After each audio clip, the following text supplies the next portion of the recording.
I'm Carly Kramer. I'm the founder of Beekeepers Naturals, and this is the science of fertility. Let's get into it. This podcast is about my experience and my doctor and friend Melissa Clark's experience. We're here to share information. This isn't to be taken as medical advice. As always, talk to your own doctor before starting anything new to figure out what works for you. Okay, so my pregnancy story. You were my guide throughout the entire experience. I had a really beautiful pregnancy and a beautiful experience, and at the same time, I had a lot of sort of different external variables that were challenging at different points in time. But ultimately, I feel very grateful for the experience that I had. But before I really got started, I was very, very anxious, unnecessarily anxious.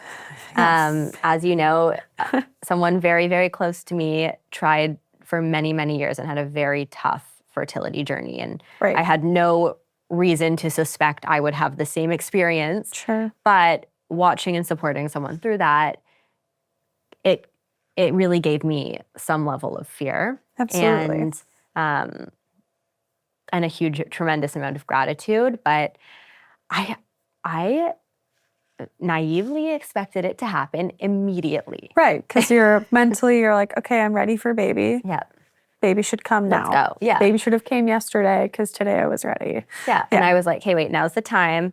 I've organized my life around this. This is going to work. This is now. And babies and life does not happen on your timeline. Very specifically, babies and children do not operate on your timeline. And absolutely not. For a type A person, that's, always difficult. A challenge. It's uncomfortable, right? Yeah, because you're, like you said, you plan your year around this huge life event. And then as that gets delayed, it can bleed into other years. And you're like, whoa, hold on, this isn't what I expected. Yeah. Now, I know we started a lot of your prep like roughly 3 months prior. We did, yeah. Did you, before that, do some other prep work or like any other things in preparation? I didn't do any prep work until we started the 3-month mark. And then, for us, we had it perfectly mapped out. We had this prep work, started at the 3-month mark, we're good to go. And then it didn't happen the first month. Yeah. And I freaked out, but you were like, everything's okay. Everyone was like, why are you freaking out? It's the first month. Right. Calm down. I mean, because there's a small percentage of people that it does. Yeah. And it's like such a beautiful thing. And like you said, you saw the worst of it and you're a friend who unfortunately struggled for many years. And then, there's a small part of us that's like naively optimistic that like, it will happen as soon as I'm ready. So totally valid. I know I've felt that way too. But I think the thing that was messing with me is that I was using a bunch of ovulation tracking devices, and nothing was showing that I was ovulating. Sure. So do you remember I was like it would say, on this day you're going to ovulate, then the day would come, and I wasn't ovulating. But I spoke to quite a few doctors, and everyone was like, you're fine. Sure. And then finally you were like, okay, I think you're fine, but if you're not ovulating, it could be thyroid related. Let's check your thyroid. Right. So we checked my thyroid, and lo and behold, she was not thriving. No. The thyroid was not thriving. But I had none of the symptoms for hypothyroidism, so it was surprising. And I think part of that is because you had what's called subclinical hypothyroidism, which is when the TSH, thyroid stimulating hormone, is elevated, but the free thyroid hormones are still within range. And there's variations doctor to doctor and in literature on whether or not that should not be treated. But in the realm and idea of fertility and preconception care, it's a pretty good consensus that we do want that TSH at least under 2.5. Because the other aspect is that TSH can act as a growth stimulus to the gland. And so if it stays too high for too long, we can get enlargement of it. And not everything needs to be larger and functioning to that degree. And so she needed some love. Yeah. And we gave her some love. And it worked. And it worked very quickly. So we kind of talked about like, okay, we're going to go on thyroid medication. It's going to take a minute for your thyroid to regulate. Right. So why don't we first let your body regulate on the thyroid and then we can come back to this. So I was like, okay, let's put this whole trying thing on hold for 6 months. Yeah. I think just like the mental fatigue of thinking I'm ovulating and then seeing myself not ovulating on those dates so many times over was weighing on me. And so we made a decision, you, me, and my husband, the group, the crew, to put off trying a little bit. And I was doing everything wrong. And I basically immediately got pregnant. Like everything. Like, do you remember I was texting you and I was like, is retinol okay? Like everything. Just all the things that are like not safe in pregnancy. I know, it's Every like the single red, one of them. scary label. And that's part of where I hate, because sometimes they'll just be like, oh, just like go relax for a weekend, right? Like just go do something casual and you'll get pregnant. And I hate that mindset sometimes because it can be such an emotional journey that advice is like, okay, you're not going through it, you don't get it. Yeah. But in your case, it's like your thyroid behaving and your body was like, yeah, we're ovulating, everything lined up beautifully. And normally it does take at least 4 to 6 weeks for the thyroid to regulate. Yours was just ready to go. So ready. So ready to go. So that was great. But I mean, we did have to manage my thyroid really closely throughout the pregnancy. And that's something also that I didn't realize. I was kind of like, oh, we got it sorted, we're good. And you're like, no, more blood work. Yeah. And we had to change my medication a handful of times. So many times. Yeah. And I think that's part of where it's like, okay, yes, maybe in theory, if there would have been a little bit more time prior to pregnancy, we could have found like a better dose for you, because while there is a relative starting dose, everyone's different. How active you are, your body habitus, like everything can factor in. And then throughout pregnancy, the needs and demands from your thyroid go through the roof because it's our metabolism regulator. And your metabolism is like ramped up to this whole new level as you're growing this beautiful being inside of you. And so super common to have those shifts and fluctuations, but it can feel like, and I know how much you love blood draws. And I'm surprised that you're still sitting here with me after all the tubes I've made you do. It's my absolute nightmare. And so I know you loved doing it as frequent as you did, but it all worked out. But it was a lot. It was a lot. For everyone listening, I actually faint when I get blood draws. Like, not every time, but it has happened a number of times. So, you know, it's not an enjoyable obviously experience. Worth it. Yeah. But anyway, so the only supplements I was doing, because I was diligently taking the prenatal and the Sensitol and all that stuff, but because we had agreed on this like multi-month pause, the only supplements at the time I was doing were really the beekeepers ones. I was doing pretty heavy royal jelly. I was doing like a teaspoon of the honey and giving Oliver a teaspoon every single day because I read a study about microplastics and it helping with elimination. So it wasn't even related to fertility, but I do so many believe benefits in it in such a big way. And I think that was part of it. So I wasn't doing my like optimal supplements. I was using retinol on my skin. I went to my sister's bachelorette. So I was living my life. Yeah, of course. But luckily it was the right time and it happened for me and it was really beautiful and I was so excited. And then what was that feeling like? Like, I mean, I was shocked. Walk me through like getting the positive. Like, did you miss a cycle? No. Like, was it late? This is the thing. I was so shocked because I had two negative pregnancy tests. Okay. So I had taken 2 tests. Okay. It was the ones that were like, you can take 6 days after. And And so they both didn't work. And I was like, okay, I'm not going to be upset. My thyroid and my hormones are probably not yet regulated. I was told to expect this. And then my sister's wedding came and I was supposed to get my period right then and there. And I didn't. And I was like, oh, I guess I'm just stressed. Like it's a lot of family, a lot of stuff. Yeah. And then my best friend who was staying with me at the time got her period and was talking about it. And I was kind of like, it's been a few days now since I was supposed to get it. I guess I'll retest. And I retested and I was like in shock. I was in shock. Yeah. And then like every environmental factor that could cause someone with anxiety happened. I was in New York. There were the fires from Montreal. It was the worst air quality New York has ever seen, I think in the 300s. Oh my gosh. Just to stack on top, because not that you're already anxious. I'm super chill. What are you talking about? So every single environmental factor that could possibly cause me anxiety occurred. And so I basically... But you had this beautiful, like positive reading. Like how amazing. That's so exciting. It's incredible.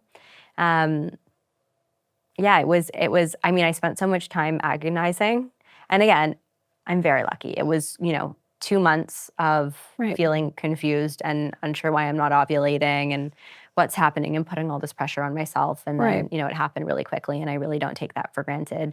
It was really highlighted by a friend of mine who at the same time, and we had really wanted to get pregnant together, was really struggling.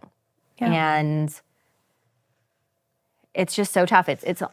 I felt almost like once I got pregnant, it was in some ways challenging to talk about because it's so common to struggle. Totally. And so many healthy, incredible women that I know have really struggled. Right. And you want to be respectful of their journey and the emotions that come with it. But then you're also entitled to and deserve to celebrate and be excited about yours. And it can be really difficult to navigate those situations, and it can be taxing on relationships. I had a lot of patients say it can sometimes feel isolating for them. I don't know if that's how you had felt in some ways of like, I have this news, maybe they had miscarried in the past, and so they were kind of like holding on to it, them and their partner, until they felt ready to share. And it's exciting, but there's so many emotions behind it. I think one of the biggest challenges for me was that I had a rough first trimester. I was throwing up a lot. I remember during a board meeting, I just told everyone I had food poisoning, and everyone was like, do you have COVID? Like, should you be here? And I was like, no, I'm fine. And I literally kept like running out of the room to vomit into a trash bin. And so that was really tricky. My husband talks about how like I couldn't eat a vegetable first trimester. Like I couldn't eat a vegetable. Were you just like strictly carbs? All I ate was, we were in New York, was Shake Shack. Wait, is this your dip? Is this when your French onion dip came in? Didn't start that. No. The onion dip's been a long time. But all I ate was Shake Shack and Ruby Rosa for my first trimester. And there was one day where I was like, I'm going to eat a vegetable. So we got sweet green. We got love sweet green. I took a bite of it, and I like pretty much right away threw up. It was like a visceral reaction. It was awful. It was awful. And then I put it in the fridge, and the next day I was in a room on a call, and I text my partner, and I was like, did you open that fucking salad? Like, he's like, you could smell it. Yeah, he's like, yeah, I'm having it for lunch, like in the other room. And I was like, get it out of the house, get it out of here. Not in this lifetime, not in this house. I could smell the salad, which is like so insane. And he's like, how did you know that I opened the salad? So funny. All the small things in pregnancy that you don't anticipate happening. Yeah. But I had such a plan to be so healthy and all of these things. And, I was very, very active during my pregnancy once I got past first trimester. Yeah. But I'm a person that, really works hard to lead a healthy lifestyle. And it's part of how I create balance, because I do work a lot. I couldn't exercise. I was throwing up all the time. What I could eat was very limited. I couldn't even really swallow pills. Yeah, which makes the whole supplement routine I was difficult. And then I was freaking out because I was like, oh my God, I'm not taking my prenatal. Like, what do I do? You remember. I helped talk you off your ledge of like your stack, which I would argue is more of a small army sometimes, which I love you for. You're in like the population of patients that are like, and what else? Versus the some that are like, you have me on 3. This is already too much. And I love that about you. And it's such a hard time too, because it's early. You don't want to let people know that you're pregnant. Right. But you're having, in some cases, a lot of physical symptoms. Right. And you're kind of, you still have to show up for your life, for work, for all of these things. So it was an interesting first trimester. I feel, I had some specific tools. We'll link them in the show notes. But the ginger lemon lozenges were nonstop. So that was really helpful at like at any meeting I was in. But there were some good tools that we found. And then the nutrition side, I was totally clueless. I was like, are oysters okay? I think that was probably one of my favorite interactions during your pregnancy was it in the spring or summer that you were in Paris? It was in the summer. Yes. And because of the time change, I'm sure the text came at a random hour, which is beautiful. And it's like, so where are we at with like oysters, blue cheese, like meat, whatever else was steak on tartare, blue cheese, oysters. and like deli meats. Like, Yeah. are those all okay? And you're like, no. And I was like, oh, cool. I just had all of those for lunch. Because if you're going to do it, go hard, right? Like if you're going to send all of the things. I was like, why? What's wrong with them? And you're like, well, there's risks with listeria. And I was like, okay, I just had every single one of those in a single sitting. So like, what do we do now? What do we do now? Right. You know, I ate sushi my whole pregnancy, and there were certain things that I was comfortable with, and you know, everyone has a different comfort level there. But I really loved. Is it Lily Nichols? Is it called Food Science Pregnancy? I forget. There was some book where she does kind of a deep dive into a lot of the nutrition, some of the things that are considered dangerous and why they're considered dangerous, and what the risk profile actually is. And I think in her book, she was pro sushi, so I was like, yes. But I loved that book too, because it gave me a little bit of a blueprint. And I know this is sort of how you think about it too, but high protein. Totally. So that was one of the big things you had me doing, is like a high protein diet. Yes, that protein, the amino acids that we get from that protein are quite literally the building blocks for our bodies. And so it makes a lot of sense that while you're facilitating the growth of a new human, that you can get those building blocks in so that we're getting enough. And a lot of us just don't eat enough or a lot protein. Not intentionally, I don't think. It's just a little bit harder to come by. It takes some mental effort, some preparation in order to get it in. And so that's always like, that's the hill I'll die on, is the protein intake being so important. So what about people who are plant-based? How do you talk to them about protein while pregnant? Yes, still lots of great plant-based sources. My biggest thing is just making sure we're getting a full profile of amino acids. Some plant-based foods don't have that. The other thing with some meat alternatives is they can have a lot of added gunk in them, for lack of a better word. It's like, if I can avoid the other fillers and potential irritants or inflammatory foods, then great. And so we're looking more so at things like edamame, like pea protein base or isolates, those sorts of things that can be like a more holistic resource and pool for individuals if they, you know, want to follow a traditional plant-based diet. How many grams of protein should a pregnant woman be having per day? Great question. Probably still highly debated. The field of nutrition loves to love and hate each other on different sides of the spectrum. But generally, when I look at it, I base it off of someone's weight that they are going into pregnancy. So like their lean body mass or ideal body weight, and like a gram per pound of that. So for myself, like both now and likely throughout pregnancy, we'll look between like 120 and 130 grams of protein and breaking that up as we can. Most of the time, that's where it gets difficult to have one meal a day. I'd certainly avoid or encourage patients to shy away from fasting or intermittent fasting. Yeah, you told me to not intermittent fast, because that can actually be damaging for hormones. Right. And in the preconception time period, it certainly can be, because our body needs to be in a fed state to feel like, oh, I could get pregnant. And in a fasted state, while it has a lot of wonderful benefits from a longevity perspective, not the time and place when we're trying to procreate. And so that shift, I think, is really important. And having in place nice high protein breakfast, lunch, and dinner, having some space between those meals can be wonderful for our digestive tract. I know that's also debated. People like to snack or, you know, graze throughout the day. And I recognize that. I want people to do what works for them. I don't want it to feel like this huge 180 flip from what they were doing, because it needs to be sustainable for those 9 months and hopefully build some good habits so that postpartum transition is easy too. And I know you've always been a foodie, and I love that about you, because whenever you come out to Arizona, we eat great food. When I tried to get pregnant at all. Which is great, and we love that. And so I think it's just figuring out what works for you. What are you willing to maybe give up on, like some of the sweets or candies or higher, more processed sugars or carbs that we can replace with some nice high protein, nutrient dense foods instead. So I was eating super high protein. I was eating a lot of junk food first trimester, but even then I had a good protein intake. Like, yes, it was burgers and pizza, but I had those burgers. That was real. And I did ultimately balance out. Second trimester, I was able to ingest vegetables, which was very exciting. They stayed in, which is what's important. Yeah. There was a time also, I was walking in New York in the West Village, and I took a bite of a sandwich that had a piece of lettuce on it, and I projectile vomited. Your body really was just It was not not wanting it. Yeah. And what a great reason to not eat veggies. I know. wish patients came to me today and were like, look, I can't. Yeah, I'm sorry. cannot keep It them just comes down. out. I tried. Yeah. But once I got pregnant, so going back, so we were doing high protein. Yep. Yes, I couldn't really exercise very much first trimester, but I really sort of made up for it with weight training and a lot of hiking second and third. Right.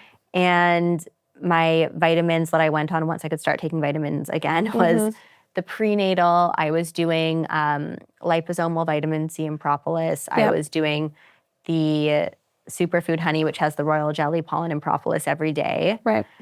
I, for a period of time, was doing the methylated folate, but then we just went off of that. And I think I was using the Designs for Health prenatal at that time. Yep. The prenatal pro, I believe. Yep. And then I was using the ubiquitol, which is the form of coenzyme Q10. Yep. And I took extra vitamin D and omegas. I think that was, and I took the probiotic. I was taking the Beekeeper's probiotic, and I know one of the, like, tributrate, which is the postbiotic in there. Yep. That's one that I was like, is that safe? And there's not broad studies, but all the gastroenterologists I spoke to and you were like, yes. Yeah. Yeah, that butyrate can be so healing for the intestinal lining. And so it wouldn't make sense why it wouldn't be. And that's just the tough part about pregnancy is it just will always be this so many big unknowns. question mark, Yeah. which is tough. And especially like going through like feeling anxious through pregnancy because those sky high levels of estrogen can certainly be anxiety provoking, especially when we have that set point already. What do you feel like worked for you in managing your anxiety, or should I say managing in quotes? Because I know it probably never felt managed. Yeah. But that was probably one of the biggest challenges. It was also, external factors. We had just purchased a new home and then found out the entire home was broken, and it was like we moved in and then moved out, and then there was mold, and that was quite stressful. Totally. But I did quite a bit of meditation, but I think I was really leaning on meditation. Okay. I was doing a lot of meditation. Amazing. I was doing talk therapy. I was working with a therapist, which I absolutely needed throughout that time period. Beautiful. And exercise and hiking were really helpful. Which probably is what made that first trimester that much more difficult, is like not getting the nervous system like regulation out with the exercise and like shaking out that extra energy. The air quality in New York was such that like it wasn't awesome going outside. It was in the 300s. I have a girlfriend who's pregnant right now in LA, and I was kind of reflecting on my experience and how like you just have to create as safe of an environment as you can, and you can't control everything. But yeah, there were, I think that first trimester was the trickiest. And it's also just, again, it's so hard when you're kind of keeping it to yourself. Right. And you're so nervous about doing things wrong. And then, I really eased into it after that time. How was it working throughout that? Like once you got over that first trimester hump, how did it feel being the amazing, super busy pregnant woman that you would have been at the time? Like once I got past first trimester, I was really okay. I mean, I had some fatigue, but I tried to sort of create space for that and, take breaks when I needed. But it was also really amazing. And yeah, I had a really great experience there. I mean, one thing that I did that almost none of my friends did that I think you said that you would do and will do, I did a CVS. I elected to do a CVS. And for those who don't know, CVS is chorionic villus sampling. We're sampling a little bit of the fluid. Generally, it's going in through the cervix, it's a giant needle into my stomach. Or into the stomach. Either can be used. And then there's also amniocentesis, which is similar, done a little bit later in pregnancy, around 15 to 18 weeks, where CVS is like 10 to 13 week I think mark. I did it at like 10 and a half. Okay, yeah. So slightly different, similar ways of getting the information. And just so for anyone who maybe doesn't know what that is. I actually opted out of the blood test because I was like, I'm just going to do a CVS, and the blood test is great and you get a lot of information. And that's the one that most of my friends opted in for. Yep. But I just was like, put a giant needle in my stomach. No, it's just the accuracy of that information. I was like, if I'm going to do a test that's going to give me information, I'll choose the one that has the highest accuracy. Right, yeah. Getting some information from the placental tissue itself or the amniotic fluid itself is going to be a little bit more accurate, of course, is what you came across, rather than the blood test where there can be some misreading or some misinformation. And so I think it's really just up to the individual and what their preference is. If none is a preference, beautiful. I think it's just wonderful that we have those options now, and that if you don't know, maybe now you know, you can ask your doctor for that to see if it's a conversation that you can have. One thing that I'm really happy I did ask about is the miscarriage statistic. And I think it's different for different hospitals. Yep. And so something that, I think is good to ask no matter where you're going, but Absolutely. getting the 1 in 1,000 number, and then that it was, mostly related to infection post-op, which is a problem that can occur with any kind of operation. Right. That really created a level of comfort for me. Right, because that is a risk that you knew, and I know that we discussed it at length prior to you going ahead with it, and I think it's just having that information and knowing to ask that question, like, hey, what does this number look like? What is your rate? Because it also can be provider specific. The more skilled they are, the more that they've done it, generally the lower that risk is too, which is amazing. And I know you found a wonderful provider too. And everyone is like, why would you possibly do that? That there's a risk to miscarriage with this. Right.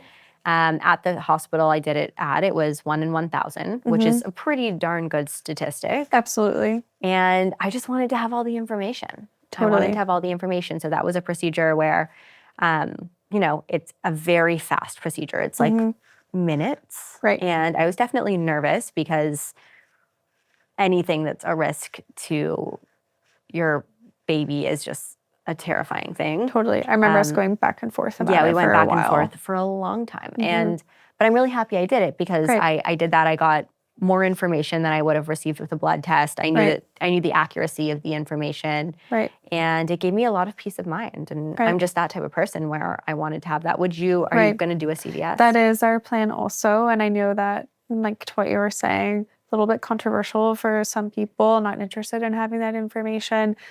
And that's totally fine. I think it's a beautiful option if people are wanting that and open to that. I know that there is, of course, the genetic screening that they do blood work-wise, but I'm like you, I'm a data person, and I think just having that information ahead of time will hopefully provide some peace of mind also. And I don't think people want to talk about it. I do think that there's likely a handful of people that have done it or maybe felt ashamed out of doing it. I And don't know anyone who's done it. And I'm like, Yeah. am I crazy? And I also just understand that not everybody wants or needs that level of information. Totally. But yeah, I nice to have really that option. don't know anyone else who's. Well, maybe people will. My girlfriend be who's an commenting. OB. My girlfriend who's an OB. And I think when, it may be similar for you, like when you're working with pregnancies and all of this, Right. you want to have more information. Yeah, you just see more, and having that info is super helpful. If you were to go back in time to Carly pre-pregnancy, is there anything that you would tell yourself being on the other side of it now? Yeah, it's so funny because I feel like I'm just going to be anxious again when I'm trying to get pregnant for my next. So It's okay, I'm ready for it. but I think just to really trust your body more. I came at it with skepticism versus trust. Okay. And it just created all this unnecessary worry and strain. So trust your body and come at everything from a place of hope and positivity and belief in the best possible scenario. Once you're pregnant, lead with creating a safe space for your friends, because you don't necessarily know who's going through what and what their journey's been and how difficult or painful or triggering your pregnancy may be. And so, that was a hard lesson that I learned. Little things, but being really careful with language and all of that. And just trusting that it will all work out through your pregnancy. Whether your thyroid hormone is in the burning dumpster. We kept testing and it would come back good, and then it would come back really bad. And I'm like, okay, how long has it been bad for? And what does this mean for my child? Right. And then your mind wanders. And I think that's another piece of it is having hopefully a healthcare provider that's willing to listen and really be there for you.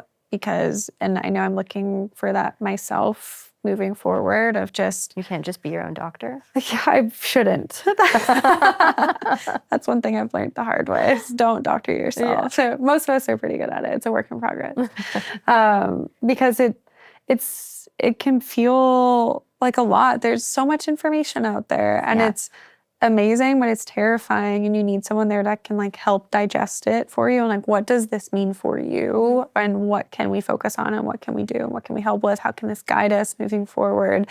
And I think just having someone that you can rely on and lean on. And I know that we will be accepting questions for this too. And I'm so excited to answer those in one of our later podcasts because there's so much out there. Like I love this world that we're in. I say that in that tone intentionally because it's also a little bit terrifying. Like I love that patients come in with so many questions. I think that's so beautiful. Like what an amazing space to feel like they can come and be like, okay, please hold because I have 15 things I need to ask you first. And I'm like, all right, I'm so ready for You're it. very patient and kind. Not everyone is so. I've had a lot of people that are like, oh no, it's you. You're not. They're like, actually, the time is up. Yeah. But at the same time, some of the things that they say, it terrifies me that that's even out there and that for some people, they may be going down these paths that maybe aren't necessary. And so I love that I got to at least be part of your journeys. Thank you so much. I really can't tell you how grateful I am for you. I mean, you know how much I love you. But I think another thing is community. Totally. That was really, really huge for me. I was really fortunate to have some great women to lean on and look to. And, you know, whether it was podcasts or books, people sharing their information and experience was so huge for me. Yeah, absolutely. And I love that you had that because not everyone does. And I love that we're working on building a mom's group where you can chat in and be like, hey, I have these questions, and just building that community that maybe hasn't been there before. It's incredible.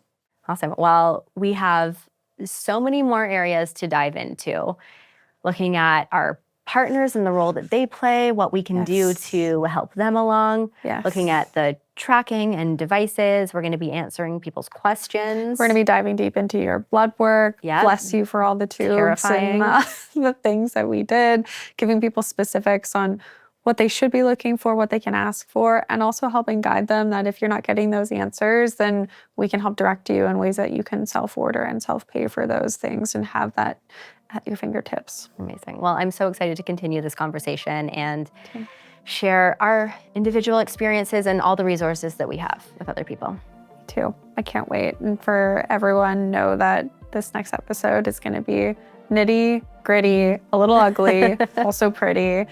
And you'll probably want to bring a notebook because there's going to be a lot of things lab work wise that I can't wait to dive into.